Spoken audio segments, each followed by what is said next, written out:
పని చేయట్లేదా అమ్మాయికి అమ్మాయికి ఏ బ్యాటరీ లేవా ఇదిగో ఈ మైక్ తీసుకు మంచి శుక్రవారం అందరికి శుభవందనాలు తెలియజేస్తున్నాను. ఈ యొక్క మంచి శుక్రవారం రోజున మనం నేర్చుకున్నది ఏంటంటే ఈ యొక్క 38 అంశాలు చెప్పారు దాసు. 35 అంశాలు నేనైతే ఒక ఫలభరితంగా వచ్చాయని నేను అనుకుంటున్నాను. ఎందుకంటే ఆయన చేసిన ప్రార్థన, ఆయన జ్ఞానించిన అంశాలు, ఆయన ఒక మొక్క వేసినప్పుడు మన రోజు జ్ఞానిస్తున్నామంటే మొలకెత్తి అని నేను ఆలోచన చేస్తున్నాను. ఎందుకంటే దీన్ని ప్రకటించిన స్త్రీలు గొప్ప సైన్యంగా ఉన్నారని కీర్తన 68:11 వచనంలో చూస్తున్నాం. ఆయన ప్రార్థన వ్యర్థం కాలేదు, ఆయన శ్రమ వ్యర్థం కాలేదు. అలా భౌతికమైన పని చేశారు. ఆయన పని క్రీస్తు కొరకు తుదముట్టించినట్టుగా ఈరోజు మనం చూస్తున్న విజయ వాక్కు అంటే దేవుడు తండ్రి తనకు అప్పచెప్పిన పనిని దేవుడు సాధించాడు.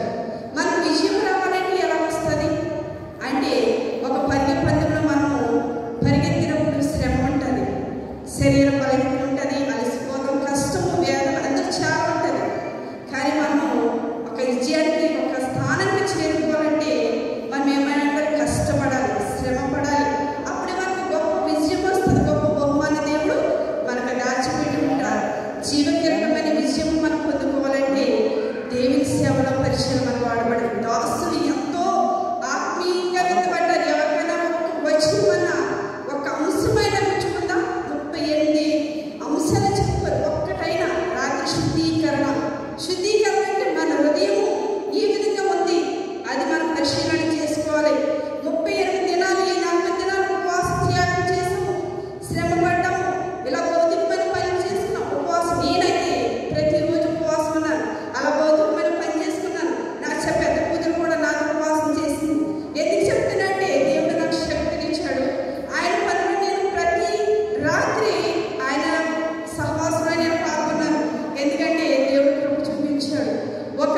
నేను ఏమైనా ఒక దేవుని పనిలో ఒక పాత్రగా వాడబడని నేను నమ్ముతున్నాను. దేవుని సన్నిధిలో నిత్యము నిలిచి సియోను కొండవలో ఉండాలని నా ప్రార్థన. నాకు ఆస్తులు అంతస్తులు వద్దు, కానీ దేవుని సన్నిధిలో ఆయన నాకు ఇచ్చిన పని నేను తొడమర్తించాలి నాకు ఆశ, కోరిక కలిగి ఉన్నాను. ఎందుకంటే దేవుడు ఆయన పౌలుగా చెప్తున్నారు, నాకు ఎన్నో శ్రమలు, ఇరుకులు, ఇబ్బందులు, కష్టాలు.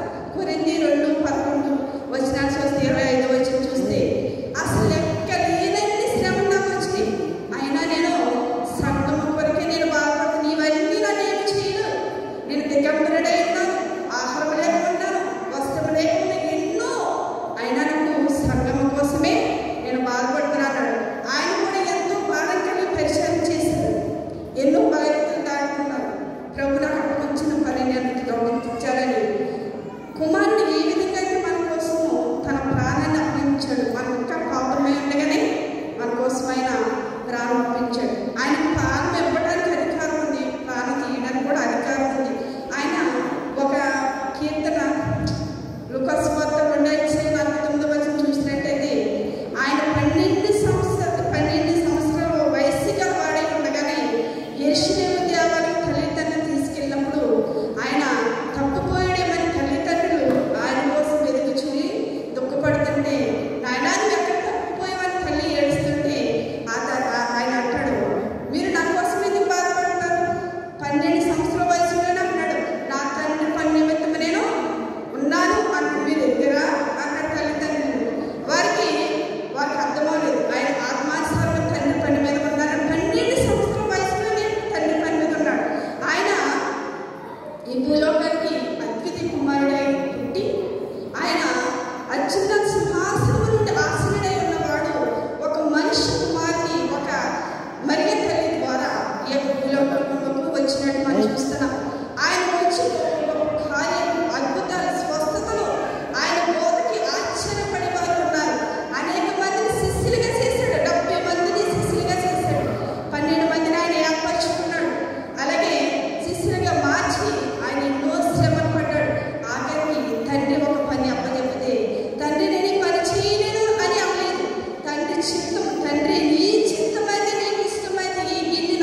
చదివమ్మా అక్క. భూమి మీద నిన్ను మరుగుపరిచితిని. చాలా ఏసీ మాటలు చెప్పి ఆకాశం వైపు కరులెత్తి ఎట్లా తండ్రితో అన్నాడు, చేయడం నువ్వు నాకు ఇచ్చిన పని నేను సంపూర్తిగా నెరవేర్చాను, కొద్దిగా నెరవేర్చానని చెప్తున్నాడు ఆయన. ఏ పని చెప్పాడు? ఈ లోకంలో అనేక బోధ చేశాడు ఆయన, అనేక మంది రక్షించాడు, అనేక అద్భుతాలుగా చేశాడు, ఎంతో మందిని స్వస్థత ఇచ్చాడు. ఆఖరికి దేవుడు తన వచ్చిన పనిని సంపూర్తి చేశాడు, సమస్తము సంపూర్తి చేశాడు. తండ్రి నేను ఈ పని చేయలేదని అన్నాడు. ఆఖరి సమయం వరకు దేవుడే చూసుకున్నాడు. దేవుడి మీద పెట్టాడు, తండ్రి మీద పెట్టాడు లేదు. ఆయన ప్రార్థన చేశాడు, ఉపవాసం చేశాడు, సాధారణ శోధించబడ్డాడు. అయినా సరే దేవుడి పనిని ఆయన తుదముట్టించాడు. ఎంత బాధాకరం! మన చిన్న శ్రమ వచ్చేటప్పటికే మనం తట్టుకోలేము. ఒక పాట పాడతాను, సాలేం రాజు గారు పాడాడు, ఈ లోక ప్రేమ ఎలాంటాడు, దేవుని ప్రేమ ఎలాంటాడు. ఒక పాట పాడి త్వరగా ముగించేస్తాను నేను, సమయం చాలా ఉంది. ఈ పాట ఆయన దేవుడి జ్ఞానంతో రాశారు. నీ కొరకే తన ప్రాణం పెట్టిన ప్రేమను చూడమ్మా, నిన్ను చూడక ఉండలేని ఆ ప్రేమే నిజమమ్మా. అందరూ నిన్ను మర్చినా కానీ మరవని స్నేహితుడే, కొందరిలాగా మధ్యలో నిన్ను విడవని ప్రేమికుడే. రక్తం పోసి ప్రేమ నీకు రాసిందని ప్రియుడే, రక్తనిచ్చి రాధక చేసి యేసురాజు గనుడే.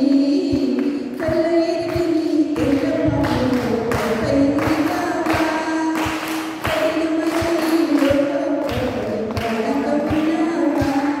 అయ్యో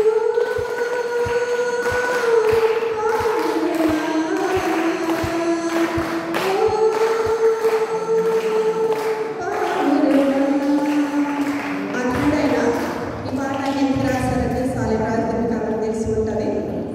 ఆయన ఒక అన్యుడు దేవుని ఎరిగి క్రీస్తులో వాడబడుతున్న గొప్ప సేవకుడైన.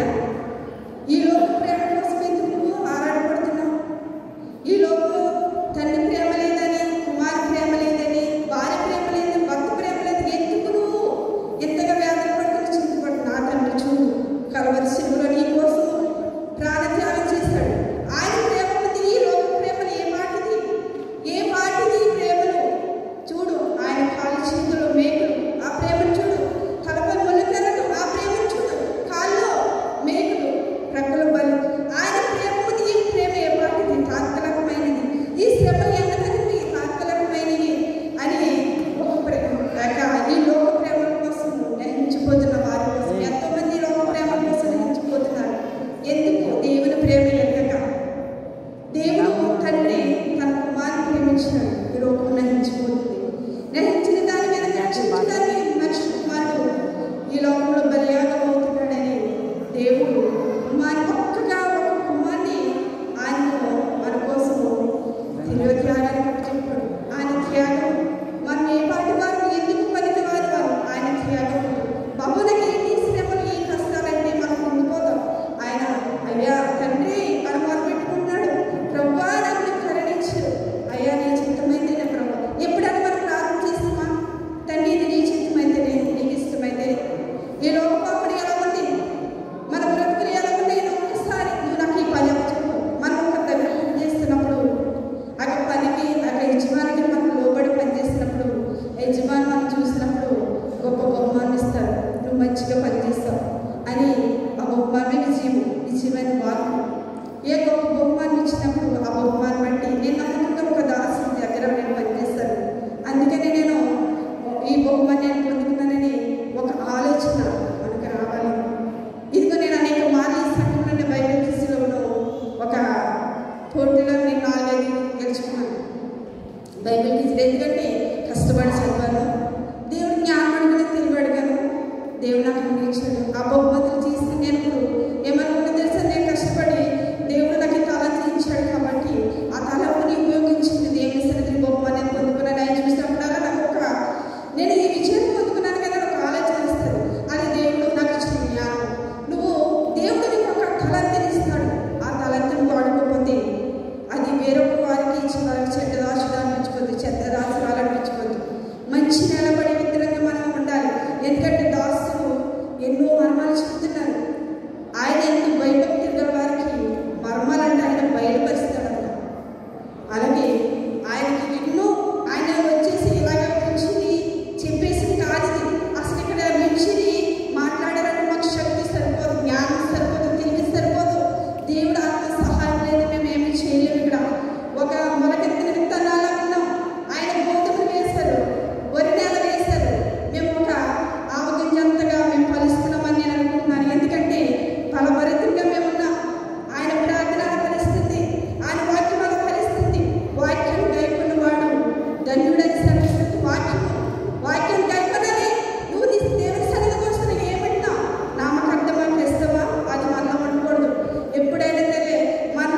లోకానికి వచ్చాడు. ఆయన పనిని ఏ కార్యాలు చేశాడో మనందరికీ తెలుసు. ఈ పరిశుద్ధ గ్రంథంలో గొప్ప గొప్ప కార్యాలు ఆయన చేశాడు. అనేక మంది బిడ్డలు రక్షింపబడ్డారు. పౌలు శీలకు ఇచ్చిన శ్రమ పౌలు అన్నాడు, నేను కానీ ఖైదీగా మారిపోయాను అన్నాడు. ఖైదీ అంటే ఆయనలో నేను బందీ అయిపోయి ఉన్నాను, ఆయనలో నేను సహవాసం కలిగి ఉన్నాను, ఆయనలో నేను ఆయనలో నేను కోల్పోయి ఉన్నాను అన్నాడు. నేను క్రీస్తును పోలి నడుచుకున్న వారి ప్రకారం మీరు నన్ను పోలి నడుచుకోండి పౌలు గారు చెప్తున్నాడు. పౌలు గారు ఆయన ఎంతో హింసకుడు, దూషకుడు. ఏ విధంగా మా ధర్మశాస్త్రం వద్ద తెలుసు ఏ విధంగా మారాడంటే ఒక్క మాట సౌలనని హింసించుచున్నామన్నాడు దేవుడు. ఆ ఒక్క మాటతోనూ ఆ విషయ వాక్కుతోనూ ఆ యొక్క సౌలు గారు మారినట్టు మనం చూస్తున్నాము. అలాగే ఒక ప్రవక్తని ఇంటికి పంపించి 3 దినాల్లో ఆయనకి కొల్లు తెరవడలేదు, ఆయన కొల్లు కనిపించలేదు. ఉపవాసాలను ప్రార్థన చేసి దేవుడు దమస్కు ప్రాంతంలో దర్శించాడు. అలాగే ప్రతి ఒక్కరూ కూడా పౌలు గారు తొలగొట్టించారు. ఆయన పనిని ఆఖరి వరకు కూడా యేసుక్రీస్తు వారు కూడా తండ్రి ప్రేమని తొలగొట్టించారు. మనము కూడా అందరూ కూడా ఆయన పనిలో మనం ఒక స్థిరమైన శ్వాస కలిగి ఉండాలి.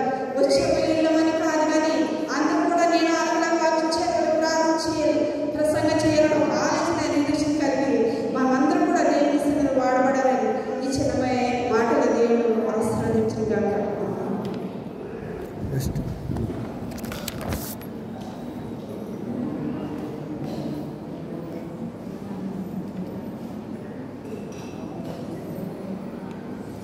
ఏడవ మాట బైబిల్ పట్టణం గోడపాటి సుప్రియ గారు, లోకస్వార్త 8:3 అలాగే ప్రార్థన ఎర్రమల్లి కరుణకుమారి గారు, జ్ఞానం కోట్ల జ్ఞాన ప్రకాశం గారు సమయాన్ని గమనించి చేయవలసిందిగా కోరుచు. లోకరాసిన సువార్త 23వ అధ్యాయం 46వ వచనం. అప్పుడు యేసు గొప్ప శబ్దంతో కేక వేసి, తండ్రి నీ చేతికి నా ఆత్మను అప్పగించుకొనుచున్నాను. ఆయన ఇలాగూ చెప్పి ప్రాణం విడిచాడు. నటించమ్మా.